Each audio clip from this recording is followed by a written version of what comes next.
때가 찼고 하나님 나라가 가까웠으니 회개하고 복음을 믿으라. 예수님의 말씀입니다.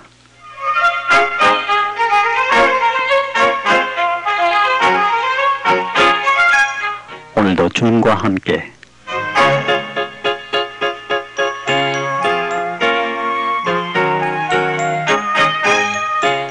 방송가족 여러분 안녕하십니까? 권영범입니다. 오늘도 주님 안에서 좋은 하루가 되시기 바랍니다. 지금까지 서울 극동방송의 주 안에 사는 삶을 들으셨습니다. 지금부터 미국 서부 시간으로 5시 30분까지는 극동방송 미주 제사가 보내드리는 오늘도 주님과 함께 시간입니다. 네, 지금까지 방송 들으신 분들은 아시겠습니다만 매주 목요일과 금요일에는 21세기 제4세계 선교와 역사의 종말을 방송해 드리고 있습니다.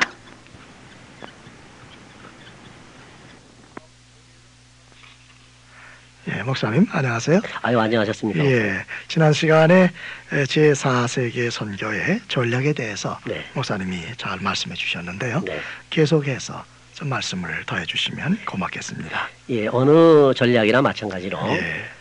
이 제4세계 선교 전략도 예. 가장 중요한 것이 그 밑그림을 잘 그려야 된다는 그 말씀을 드렸죠. 빅픽처 예.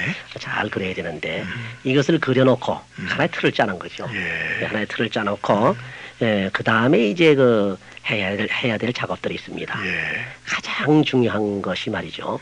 세계 제4세계 선교에 대한 의식 개혁을 시켜야 됩니다. 예. 예.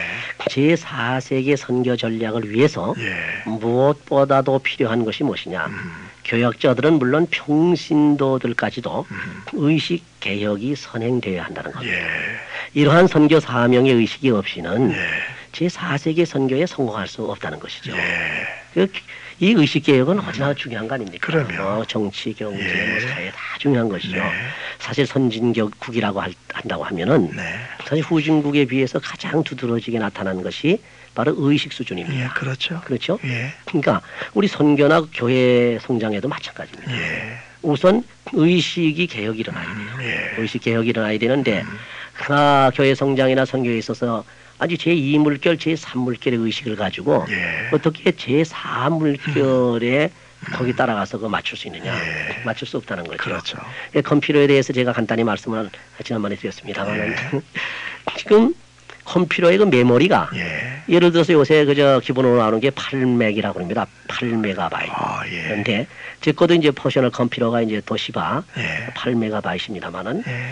이거 아니 8메가바이트였는데 요것을 제가 업그레이드를 시켰어요. 예. 40메가로. 예. 왜냐면 8메가라고 하는 그 두뇌를 가지고는 컴퓨터 그 메모리를 가지고는요. 예. 큰 프로그램을 읽어낼 수가 없고 그렇죠. 그걸 이해할 수가 없어요. 그렇습니다. 읽지 못하고 이해를 못하니까 따라갈 수가 없는 거예요. 예. 바로 그런 겁니다. 예. 아주 비근한 예를 들면은 4메가바이트 컴퓨터도 우리 집에 또 하나 있어요. 예. 뭐 이것도 있고 또 뭐 16메가바이트 예. 있고 컴퓨터가 몇 대가 있는데 네. 그 중에 4메가바이트는 1994년도 3년도인가? 예. 그때 제가 이제 박사 논문을 쓰면서 예. 이걸 구입한 거거든요. 예. 그때 당시에는 아주 좋은 겁니다. 그렇겠죠. 아주 좋은 거예요. 예. 충분한 거예요. 예. 근데 그걸 가지고 쓰다가 와가지고 근래의 그 프로그램 중에서 한국의 문방사고라는 게 있어요. 신문 편집하는 거. 네네. 그거를 거기다가 인스톨 하려니까 다시만 그 뭐라 그러죠? 이걸 거기다가 이렇게 장치를 하려니까 네. 한국말로 뭐라 그러나요? 그걸 입력을 시키려고 그러니까 예. 이게 안 들어가는 거예요. 예. 뭐냐, 컴퓨터의 용량이 안 되는 거예요. 쉽게 말하면 국민학교 수준의 두뇌를 가지고 있는 아이에게 미적분을 들여댄다든지 독일어나 무슨 영어를 들여댄다든지 말이죠.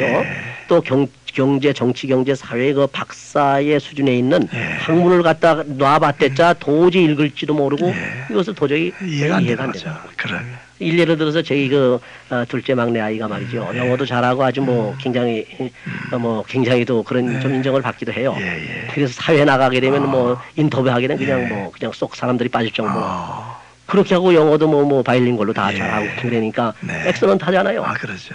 자기 실력 있는 것 같이 생각이 드는데 아. 내가 쓴 책을 못 읽어내요. 아. 왜 못 읽어내냐? 예. 신학적인 책입니다. 그렇죠. 이거 프로페셔널 거기 때문에 예. 그것은 용어에서 터미널로지 용어에서 달리는 거예요. 그렇구나. 이게 무슨 소리예요, 아빠? 예.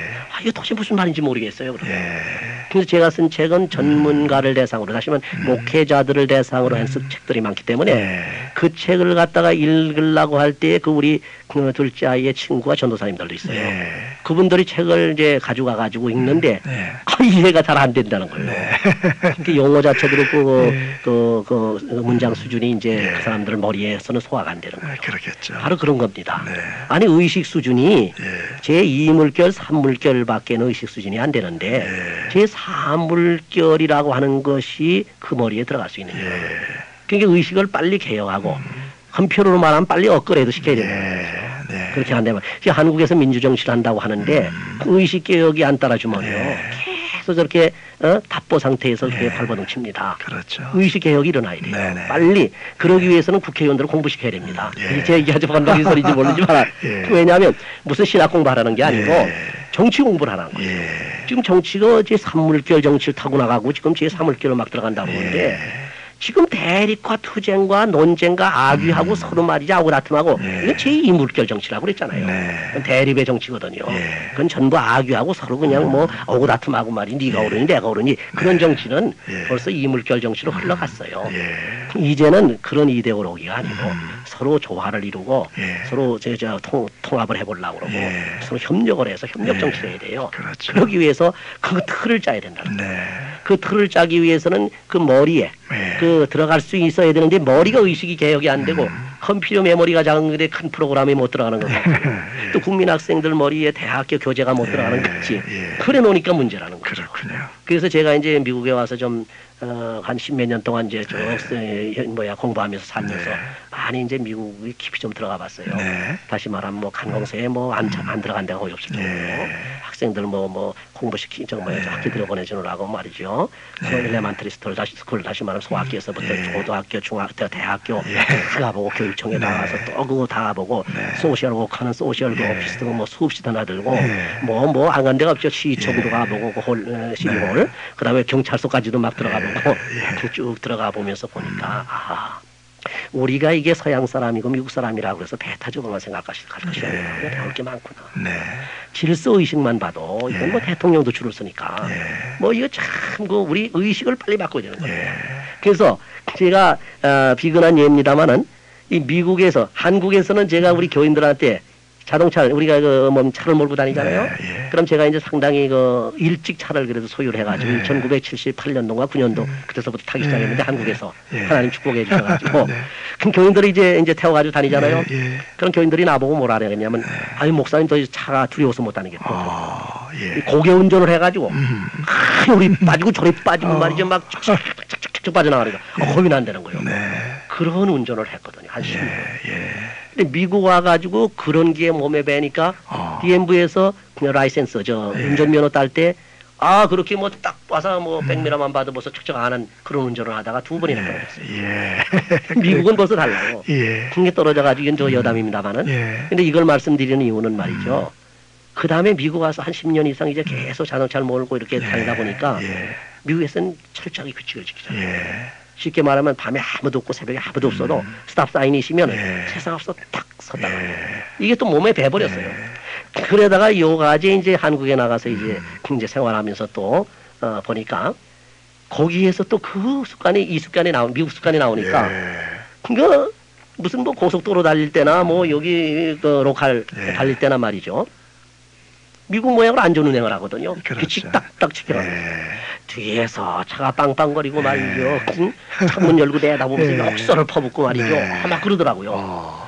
그리고 고속도로 나갔더니만 고속도로 그 제한 속도가 얼마입니까? 100km인가요? 100km죠. 그 나는 이제 안전하게 100km가 아니라 90 한 5km 놓거든요. 근데 뒤에서 빵빵거려가지고. 그래서 100km를 놨어요. 또 빵빵거리는 거예요. 빵빵거리. 그래서 110km 놨어요. 또 빵빵거리는 거예요. 120km 놨어요. 또 빵빵거리는 거예요. 이거 내 그래서 야 이게 교통의식이 이렇구나. 그게 좀 이상할 정도입니다. 근데 미국은 그렇지 않거든요. 물론 그 스피드를 스피드도 하는 경우가 있지만 그러나 사람들의 의식은 또 여기 법도가 그렇게 돼 있어요. 교통법규가. 앞에서 만약에 천천히 가면 거기에 대해서 빵빵거리지 못하게 돼 있습니다. 이거 불법입니다. 자기가 급하면 자기가 차선 바꿔서 빨리 가는 거예요. 예. 근데 이제 한국은 의식이 그렇게 됐다는 그런 문제가 이제 보게 되면 미국 사회하고 한국 사회, 미국 시대하고 한국 시대의 그 시대적 차이, 그하는 차이가 있지 않는가. 예를 들면 그렇다는 거죠. 예. 그렇기 때문에 우리가 선교를 하려고 그러면 또는 교역자들이 목회를 하려고 그러면 예.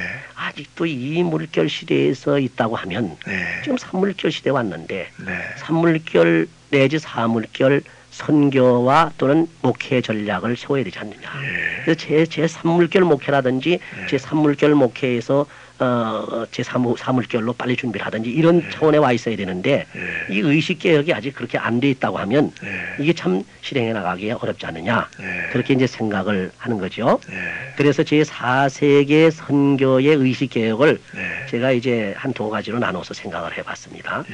첫째로는 교역자들의 의식 개혁이 돼야 된다는 겁니다. 이게 먼저 선행이 돼야 되겠죠. 교역자들의 의식 개혁 중에서 가장 중요한 것이 뭐냐? 선교 의식 개혁이라고 할 수 있습니다. 왜냐하면 교역자의 그 사역 자체가 말이죠. 하나님의 말씀인 복음을 전하는 것이기 때문에 복음 선교에 대한 열의가 있어야 된다는 거죠. 그게 하나의 선교입니다. 그리고 교역자들에게 또 하나 중요한 것은 때를 따라 복음을 전해야 하기 때문에 정확한 역사의식이 있어야 되고 그 역사의식의 개혁이 필요한 것입니다. 다시 말하면 시대의 감각을 잘 타서 지금은 어떠한 시대이기 때문에 이렇게 양들을 이끌어야 되고 때를 따라 양식을 먹여야 되고 또 시대를 따라서 선교 전략도 세워야 되지 않느냐. 이제 그런 것을 생각할 수가 있죠. 근데 현대교회 교역자들에게 필요한 것 중에서는 이 선교나 목회 방법론의 개혁도 못지않게 중요합니다만은 우선 그 의식 개혁이 먼저 아주 중요하다. 이 말씀을 이제 드리고 싶고 현대교회 교역자들은 현대의 시대적 감각을 고려하면서 강력한 성령의 역사를 동반해야 된다는 것. 이거는 제가 항상 강조하는 겁니다. 아무리 선교 전략을 잘 짜놓고 아주 비상하게 잘 만들어 놓는다 할지라도 하나님의 성령이 역사해 주지 아니하면 안 된다는 겁니다. 이건 선교의 그 클리닉에서 다 나타났습니다.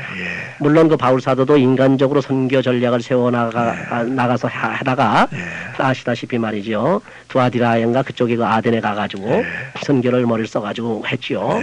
설명을 잘하고 했는데 그 선교학자들이 얘기를 들어보게 되면 그 선교가 어떤 의미에서는 기대만큼 성과를 거두지 못하고 어떤 면에서는 실패한 것으로까지 이렇게 그렇게 방평가를 하는 것을 볼 수가 있거든요.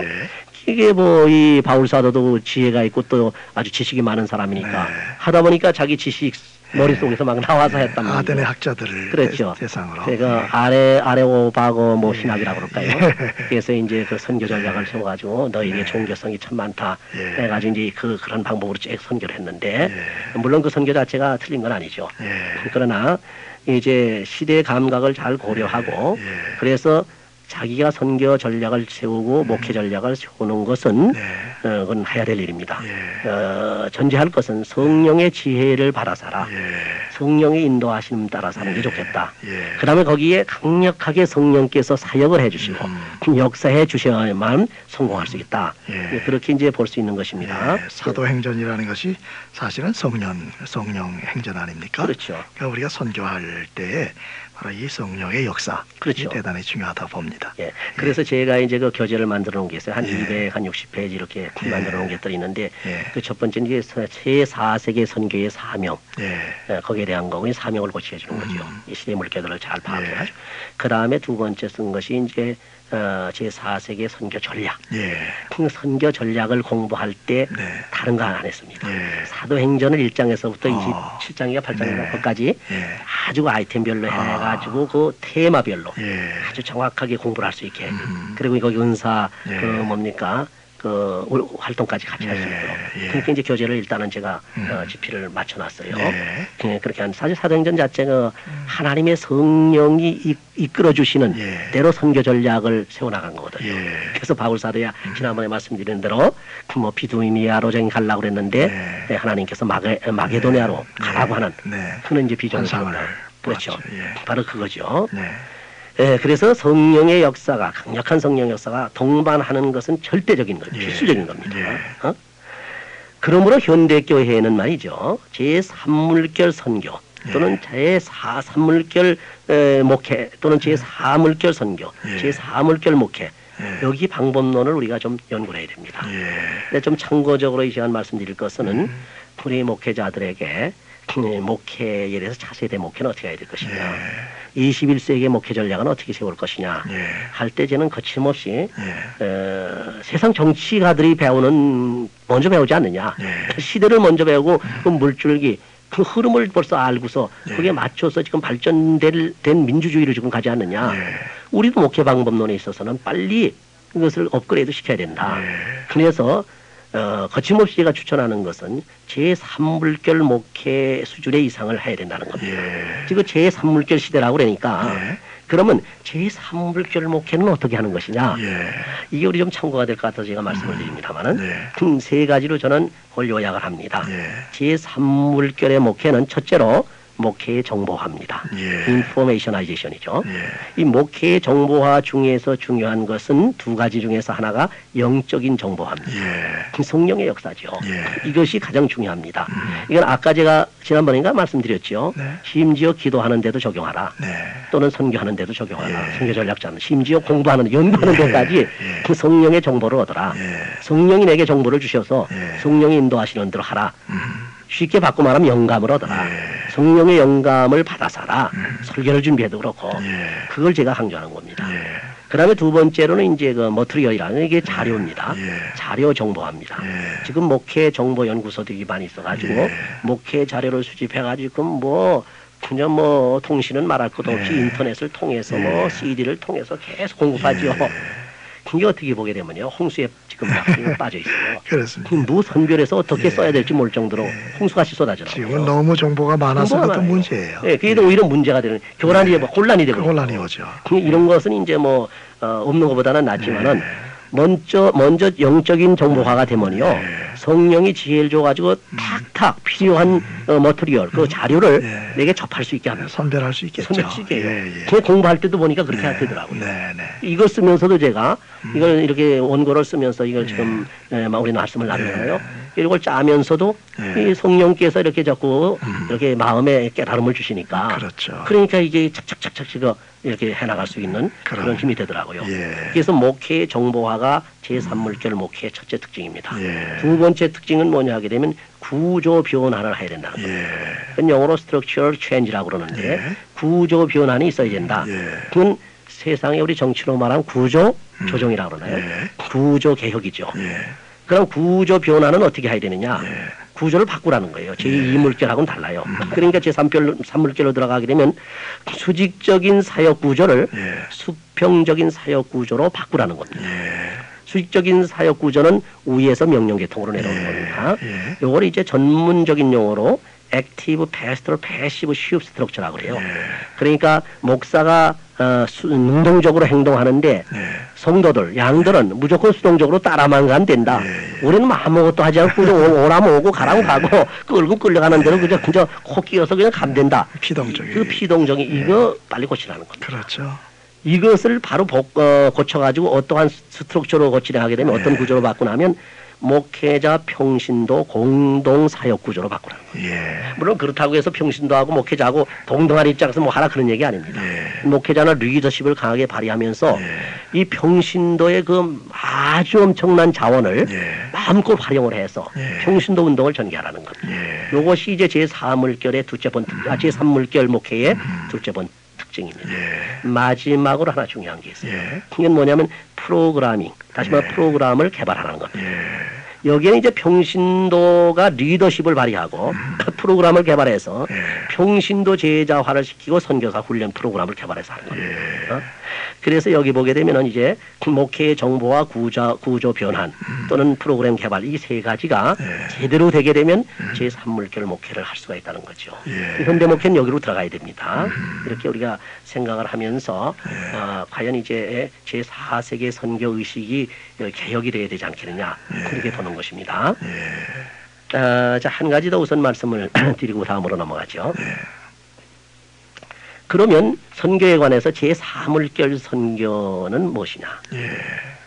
이거는 뭐 계속해서 똑같은 우리 그 성격들을 가지고 있는 거니까 정치경제 사회 죄송합니다. 되니까 제4세계 선교 의식을 가진 겁니다. 제4세계 선교 물결은 그리고 제4세계 선교센터를 세우라는 겁니다. 예. 그 다음에 평신도 선교사 훈련을 훈련을 시키라는 겁니다. 요것이 이제 제4물결 선교를 할 수 있는 그런 하나의 그 밑그림이 또 되는 것이죠. 이렇게 해서 교역자들이 의식 개혁이 먼저 잘 일어나야 되겠다. 이것이 첫째 이제 우리가 생각해야 될 것이죠. 그러니까 그 이제 교육자들의 의식이 먼저 개혁이 돼야 되겠고, 그렇죠. 또 따라서 이제 그 평신도의 선교 의식도 예. 개혁이 되지 않겠습니까? 그렇죠. 당연하죠. 따라와야 예. 되죠. 그 점에 대해서 좀 말씀을 해주시죠. 교역자만 뭐 의식이 개혁돼 가지고는 안 되죠. 예. 이제는 2차적으로 그 파장이 예. 교역자들의 교육과 훈련을 통해서 예. 평신도들의 선교 의식을 개혁시켜야 됩니다. 예. 과거의 사고 방식으로 보면 말이죠. 예. 교역자나 평신도들이 특별한 소명을 받고 훈련받은 주의 종들만이 목회나 선교를 할 수 있다. 그렇게 하는 사람이다. 그렇게 알고 있었거든요. 뭐 그건 뭐 평신도들은 뭐 당연히 그런 줄 알고 있었고 교역자들까지도 그건 특별하게 훈련받은 사람만이 선교사가 되고 선교하는 거다. 그런 의식을 가지고 있었는데 그러나 그것은 성서적이 아닙니다. 성경은 복음을 받은 사람은 누구나 복음을 전해야 할 사명이 있다고 말합니다. 그렇죠. 쉽게 말하면 선교할 사명이 있다는 거죠. 예. 근데 우리가 그 주의 종들의 활동이 상당히 그 위치를 점유하다 보니까 이제 바로 이 평신도들을 무시하는 경우가 많아요. 이제는 이제 바꿔줘야 된다. 그래서 우선 중요한 것은 첫째로 평신도들의 선교 사명을 고취시켜줘야 됩니다. 그러므로 평신도들에게 선교의 사명을 고취시키는 신앙 교육을 해야 되고 훈련을 시켜야 됩니다. 그리고 선교에 대한 의식을 바꾸어 줘야 됩니다. 예, 요에서나 또 사도행전에 보게 되면은 주의 종들만 선교하는 게 아니고 만민의 하나님께서 성령을 부어 주셔서 남종과 여종에게 또 능력 주시고 탤런트 주셔서 그래서 하나님의 말씀을 가지고 전할 수 있고 여호와의 부름을 받은 자가 될 것이라고 그렇게 말씀을 했거든요.